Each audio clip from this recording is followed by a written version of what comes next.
All right. Can't believe we're in this situation, quite honestly. The last time I made a video on my channel, the Leafs were up 3-1, and I was making a point about how the Leafs had a very special opportunity that they had never seen, at least this core had ever seen. You know, being up 3-1, we've been up 3-2 in the past. Time and time again, the Leafs are now proving that, as the media says, there's no killer instinct. This team does not know how to step up their game in a time where they need to. Unless, of course, that time is when they're down 3 or 2-0 in a hockey game. I really have no words. I don't know what to say. What I will say is that this video is going to be a tale of two parts. The first is my reaction to last night's hockey game, where the Toronto Maple Leafs lost 3-2 in overtime to Montreal, where Montreal now forces a Game 7 back in Toronto tomorrow, which is Monday night. The second part is hopefully a positive twist. I pride myself in being an optimistic person who sees the bright side of Toronto Maple Leafs, and I've always attempted to defend the team when I could and when it was validated. And it's becoming a lot more difficult to do that now, but I am going to try. So my first reaction, that hockey game was pathetic. Absolutely pathetic. 50 minutes of that was some of the worst hockey that the Toronto Maple Leafs have played in the last, recent memory. For sure the worst hockey that I've seen the Toronto Maple Leafs play this season. And it comes in a game where not only are you up in the series and able to take a win, but you had that same experience the game before and you blew it with a bad performance. And so once again, we see a situation where any other team would step up and elevate their game, given what happened the game previous, and we didn't see it yet again. 50 minutes of terrible hockey with turnovers, bad plays, like really bad decisions, players pinching, forwards not covering their defense. Jack Campbell stood on his head. The first 5 minutes of that hockey game, the Leafs gave up 10 shots. When do you ever see, even in a regular season game, even if it was the Buffalo Sabres going up against the Colorado Avalanche, which I know we didn't see this year, I still don't think you give up 10 shots in the first 5 minutes of a game. That's how bad the Leafs came out. They played terrible. And Jack Campbell stood on his head and saved this team. And Steve Dangle said it best, a performance like that, you know when your goalie makes 10 saves in the first 5 minutes of the game, that team's going to win. Because somehow the hockey gods reward you for that talent. Didn't happen. Because usually when that story is told where that team comes back and wins, that team is inspired by the goaltending effort, by their performance they're seeing. And they say, you know what, we got to step up and play for this guy who's standing on his head in front of us in that net, keeping us in this game, and reward him for it. This team isn't capable of that. At least they weren't last night. It was pathetic. 50 minutes. That game went 70 minutes. The last 20 minutes, the Toronto Maple Leafs were fantastic. Amazing. Deserved to win in overtime? Probably. Deserved to win the game? Not a chance. The Toronto Maple Leafs are getting lucky that they're up against the Montreal Canadiens, who can't score. They can't. They got 2 goals this game in regulation. Fortunately, that's enough of a lead that the Toronto Maple Leafs can come back from. In fact, they did it 3-0 the game prior. You would think that momentum would carry on into overtime and the Toronto Maple Leafs would win, but no, couldn't do it. Don't care how good Carey Price was. Jack Campbell was equally as good as Carey Price every step of the way throughout this game. In fact, throughout this series, everybody's saying that the only reason why Montreal is in the position that they're in this series is because of Carey Price. I would argue the same thing for the Toronto Maple Leafs. Aside from the one game that they dominated 5-1, and then another where Jack Campbell gets a shutout, those are 2 strong performances. Every other game outside of that, Jack Campbell is the reason why the Toronto Maple Leafs were even competitive. And I saw the nerve of some Leafs fans on social media after this game blaming it on Jack Campbell. How dare you? Did you not see the effort that this team in front of him was performing? Terrible. Couldn't string 2 passes together. Terrible penalties. And you know what? I saw a lot of people blaming this game on the refs in favor of the Montreal Canadiens, saying that they won because of the refs.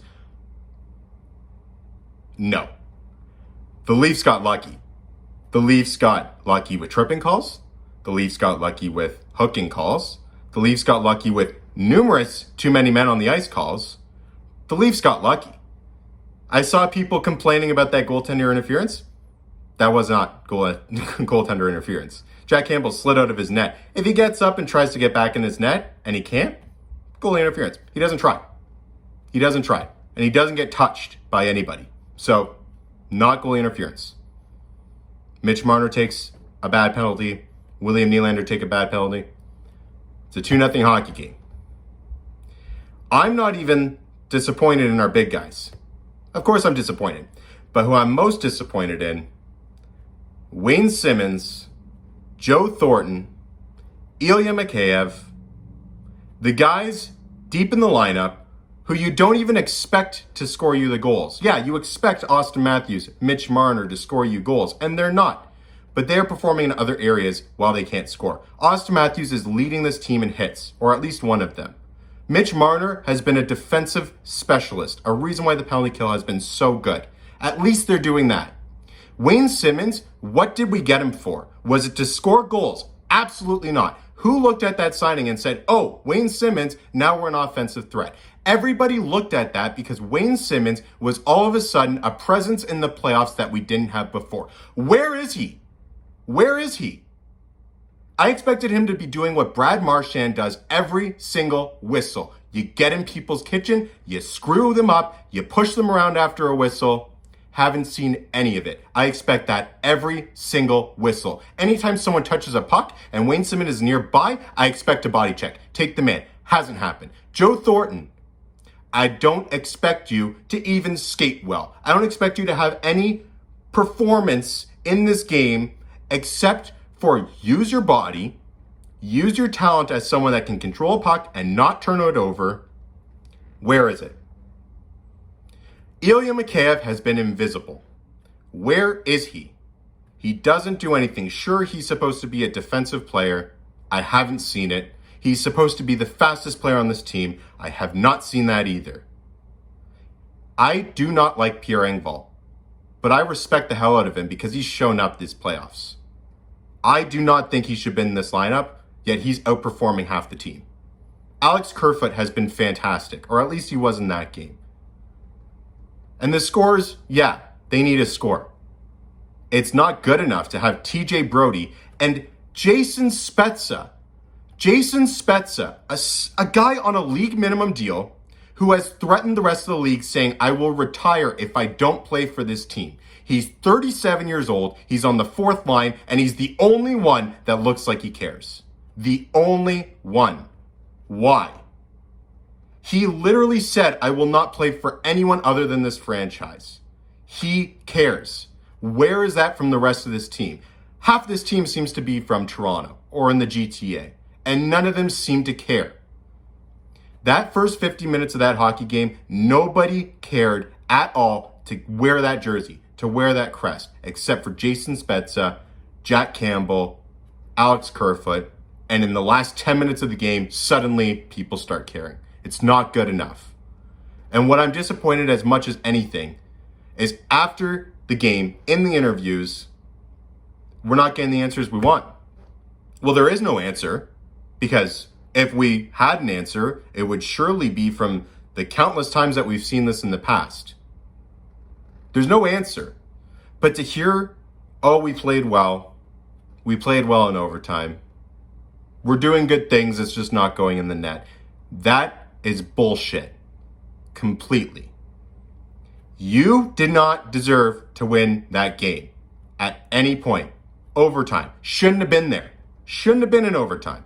And you know what? If you win the game before that, like you should have, Jake Muzzin doesn't get hurt. These guys don't get bumped up for one more game. 2 more games now. It's not good enough. Now on the flip side, I no longer am putting any stock in the Toronto Maple Leafs winning this series in Game 7. They haven't shown to me that they deserve me thinking that they will win.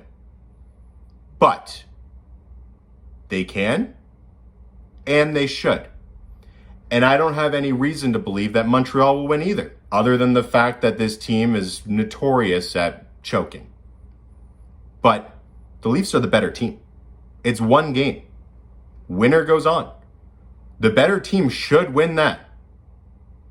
If you come with half the effort that you usually show up with, you'll win that game. We've seen it. We've seen it this series. The Leafs were not at their best, and they still won, if not dominated. Just show up. In the first minute, show up, and you win the game. Score first, you win the game. That's all it takes. And I think the Leafs can do that. And I have a lot of opinions on if the Leafs were to win this series. But I am telling myself that I will not explore those or vocalize them unless we actually lose the series. And if the Leafs win in Game 7, everyone will have a short memory, I can guarantee it. The Leafs will hopefully have exercised their demons, and everybody will forget about the last 2 games where we almost choked again, but didn't, because the Leafs won a series. And all of a sudden we can look forward to Winnipeg and hopefully give them a strong series and a strong push as well. I'm hoping and I believe that that can happen. My faith is a different story. I don't know if they can. I think that they can also lose it, of course. If that time should come, we'll have a really serious conversation. But until then, the Leafs are still up in the series, technically. They always say you haven't lost a series until you lose it at home. Well, the Leafs are at home. We got home ice advantage for a reason. While it's an empty building, it at the very least is not a 2,500 capacity building in Montreal. It's an opportunity for the better team to prove that they're the better team in a one game takes all. That's all it is. The Leafs should be able to do this. And like I said, if they do, everyone will forget. It's up to them to look at themselves and step up. Every player in that locker room to step up. No Jake Muzzin. No John Tavares. The absence of John Tavares cannot be understated. However, we have seen this team in this playoffs against the exact same Montreal lineup win and dominate without John Tavares. That's not an excuse. Teams lose players. It's the playoffs. That's why you have depth. And I've been preaching, and Kyle Dubas has been preaching all year, that depth is what this team is abundant in. Prove it. Let's see it. And so until then, until tomorrow night, until the results are out, I am convincing myself not to think that this series is over. The Leafs can and should win. Let's just hope they do. They better. Because if they don't, well, I guess we'll have a conversation about what happens if they don't. But let's just watch the game first.